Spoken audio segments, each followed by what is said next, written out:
In 1959, the world is taken by surprise.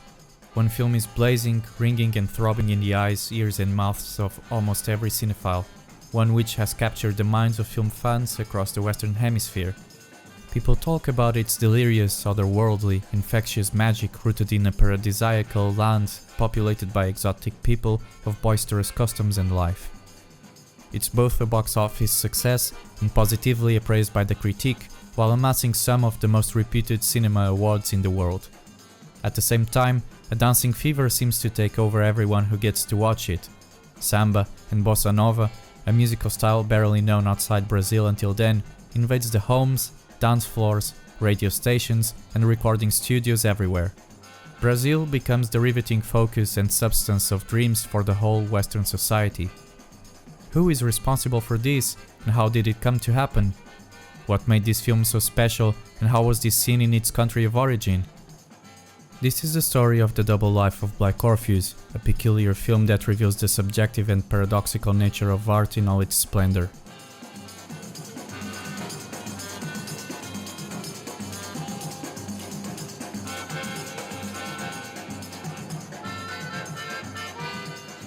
Black Orpheus is a French-Brazilian production, directed in 1959 by Marcel Camus, with a mostly French crew and a few Italian technicians as well, and the same proportion being reflected on the film's co-production partners. The cast is predominantly Brazilian, with one single exception, the co-star Marcel Camus, of North American origin, born in Pittsburgh, Pennsylvania, and which played one of the main characters, Eurydice. As the title of the film and the name of Marpesa's character already hints, Black Orpheus is a retelling, in fact a reinterpretation, of the famed Greek legend of Orpheus and Eurydice, transposed to the late 50s Brazil in Rio de Janeiro, acting as a loose adaptation of the play Orfeu Negro, written by famed Brazilian artist Vinicius de Moraes.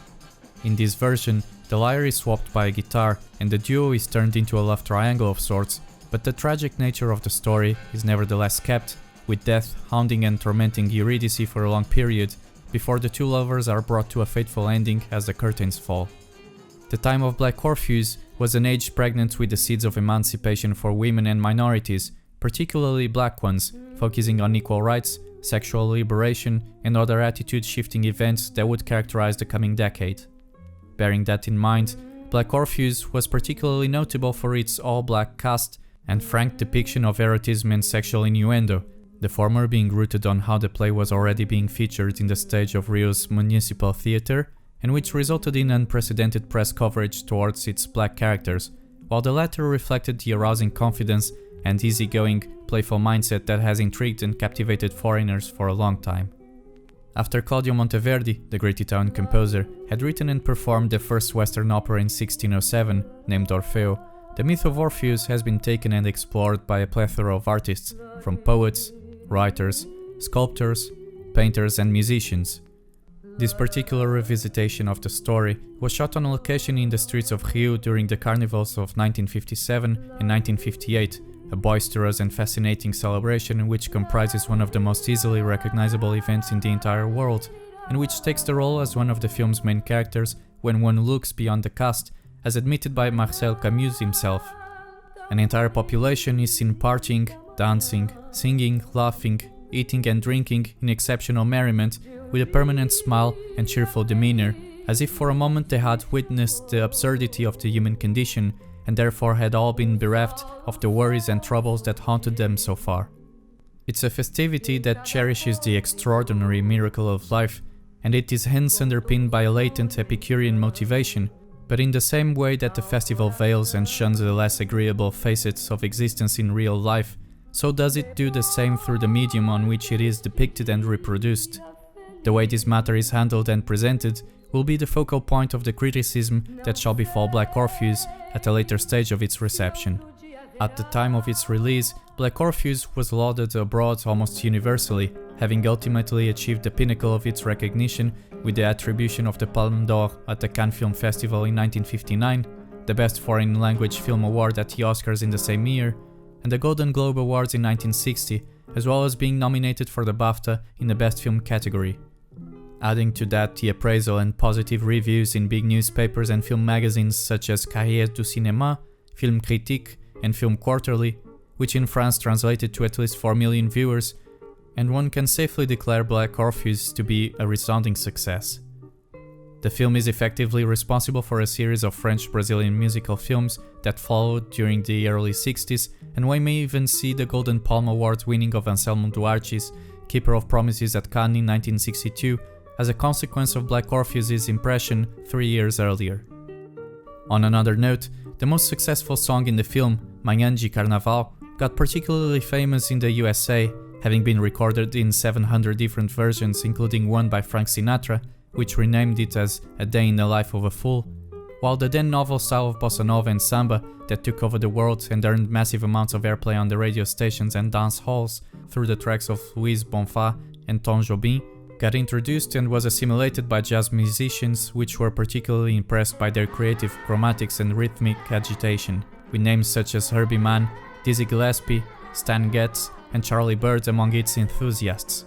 Not only that, but Black Orpheus is in fact responsible for catapulting to international fame one of the most successful partnerships in the history of music, musician Tom Jobim, one of the founding fathers of bossa nova, and versatile artist Vinicius de Moraes, as the lyricist for Jobim's iconic songs. Despite the immense renown the film attained following its theatrical exhibition, the acclaim was not universal, and Black Orpheus turned out to be the recipient of severe criticism, especially on a domestic level. A controversy arose even before the film got to be shown at Cannes, as it had been placed on the French film section of the festival, despite having been produced in Brazil with a Brazilian cast and film script.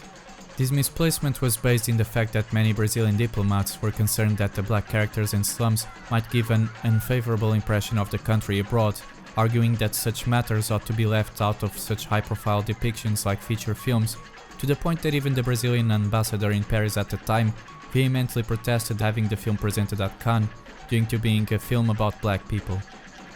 More scathing criticism, however, came directly from home, with the Brazilian film critic denouncing the film's lack of authenticity and unrealistic representation of the country.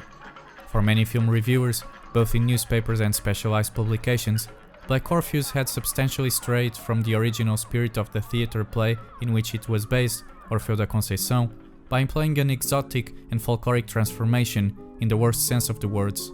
More precisely speaking, Black Orpheus was derided for being more focused on the touristic and commercial appeal, being described often as a film featuring Brazil for foreign eyes, in detriment of the truly important issues that laid underneath the flashy, undeniably fascinating cultural luster. With an objective eye, one might say that though the film meddles and wanders consistently among the favelados and their shanty dwellings by the hillside, their impoverished lives are not only represented as suspiciously idyllic in their unencumbered elementary nature, but oftentimes these very snapshots are overwhelmed by the immensely beautiful landscapes and glorious sunsets, for example, that accidentally perhaps come across as close to a guileless aesthetization of their hardship. An argument can be made that the portrait is a highly idealized and therefore fanciful representation, for in Black Orpheus, the black population is poor but unceasingly joyful, almost as if conformed with their shortcomings, and even happy to just indulge their sensual yearning, or to just dance misfortune away throughout the entire day, despite the fact that they live financially strained, at the edge of society, in rustic, third-world lodgings that somewhat resemble cages more than abodes. Moreover, Black Orpheus appears particularly naive and casual, once confronted with the much more culturally penetrating and socially aware film endeavor symbolized by the Cinema Novo movement, spearheaded by filmmaker Glauber Rocha, which effectively took on themes of poverty, violence, social inequality, religion and politics in a sterner, more assertive manner. Several filmmakers belonging to the movement criticized and rejected the film for the same motives, while also contesting the presence of foreign producers and films in Brazil in the hopes of drawing attention instead towards native productions. Also damning was the assessment of the aforementioned artists Vinicius de Moraes and Tom Jobim, responsible for the film's script and distinguished soundtrack to a very large extent, who were not only disappointed with how the play was transposed to the screen, but also with the way their music was used in it, ultimately labeling Black Orpheus as a commercial film without much artistic value. Despite the well-grounded and negative assessment by many, which evidenced some of the film's unquestionable shortcomings, Black Orpheus is nevertheless an accomplished work with many qualities. As already mentioned, the predominantly black cast, that was also mostly non-professional, confers a boldness to the film considering it came out during an age when social inequality was still largely based on racial prejudice and derived from enforced segregation. Though the class struggle is present in a very superficial and romanticized manner, the film marks the beginning of a new era where deplorables and outcasts, with their destitute condition, cease to be a taboo to be swept under the carpet, as if hiding them would turn them inexistent. At the same time, Brazil, both in its urban and suburban environment, is showcased in an overtly positive light through its stunning landscape, sumptuous celebrations, and exuberant spirit. The samba dancing scenes, both in the city streets and at the slums, are pervaded by an intoxicating aura of festivity led by the frantic percussion and pace, something which oftentimes curiously started with a smaller group of people, as programmed by the production crew, and eventually got bigger by the spontaneous adjoining of random passers-by that were happy to participate in the film's scenes as extras. By Camus' own admission, the Rio Carnival is the main character of the film, and Black Orpheus intended to capture and put into film the pure expression of samba, something which had mesmerized the director ever since he attended the Brazilian Carnival some years before. One shall admit that he perhaps intended to present its dancing as an end in itself, or as a harmless and benevolent escape for the people, and from this perspective, one hardly feels compelled to chastise him for that. In any case, not only samba but bossa nova songs featured in the film attained a prominence that put Brazil on the international map in a positive light, which is a remarkable feat, regardless of bringing a faithful or exhaustive socio-cultural illustration of the country with it.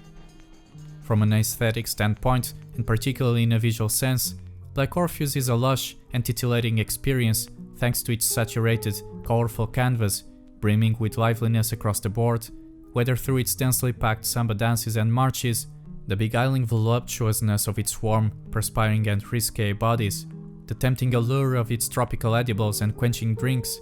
the striking portraits of casual bystanders and business owners,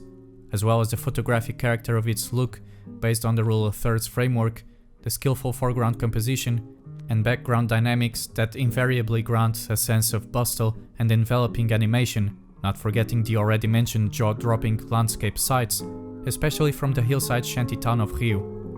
For sure, Black Orpheus might lack some socio-political and cultural sensitivity when it comes to framing the general people of Rio in their dire economic milieu, in the attempt of providing a seductive picture in faraway lands that would reveal the intrinsic positive aspects yielded by this multicultural, incredibly diverse nation.